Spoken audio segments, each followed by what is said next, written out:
తృణమూల్ కాంగ్రెస్ అభిషేక్ బెనర్జీ పైన జరిగిన దాడిలో ఈరోజే ఒక సంచలనమైన వార్త బయటకు వచ్చింది.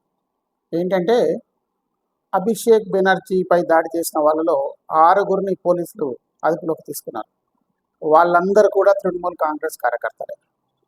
వీళ్ళంతా కూడా లవ్లీ మిత్ర అనే నాయకుడితో కలిసి ఆ ప్రాంతంలో వాళ్ళు పనిచేశారు. ఈ విషయంపై సీనియర్ జర్నలిస్ట్ పంకజ్ ప్రసూన్ స్పందిస్తూ ఇదంతా కూడా అభిషేక్ బెనర్జీ తనని తాను కాపాడుకోవడానికి చేసిన ఒక ముందస్తు ప్రణాళిక అని వ్యాఖ్యానించారు. ఆ 6గురు కార్యకర్తలు కూడా తృణమూల్ కాంగ్రెస్కి సంబంధించిన వాళ్ళే అని పోలీసులు కూడా కన్ఫామ్ చేశారు.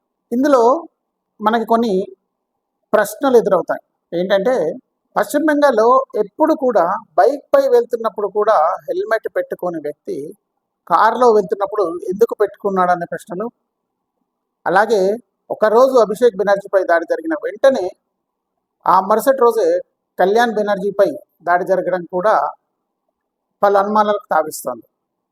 ఒక ఫోర్జరీ కేసులో అభిషేక్ బెనర్జీ సిఐడి ముందు హాజరు కావాల్సింది ఉంది. ఈ విచారణకు వెళ్తే అతను ఖచ్చితంగా జైలుకు వెళ్లాల్సిన పరిస్థితి. దాన్ని తప్పించుకోవడానికే అభిషేక్ బెనర్జీ ఇలాగా తన వాళ్ళతో తన పైన దాడి చేయించుకున్నాడని ఒక వాదన వినిపిస్తోంది. దాడిలో ఒక వ్యక్తి పసుపు రంగు టీషర్ట్ వేసుకొని అభిషేక్ బెనర్జీపై బలంగా ఒక రాయి విసిరాడు.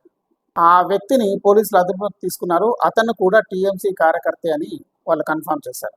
దెబ్బలు చాలా చిన్నవని మీరు రాయకండి, దెబ్బలు చాలా పెద్దగా ఉన్నాయని రాయండి, అలాగే ప్రాణానికి ప్రమాదం ఉంది రాయండి అని చెప్పేసి మమతా బెనర్జీ అంటున్న మాటలు ఇప్పుడు సోషల్ మీడియాలో చక్కర్లు కొడుతున్నాయి.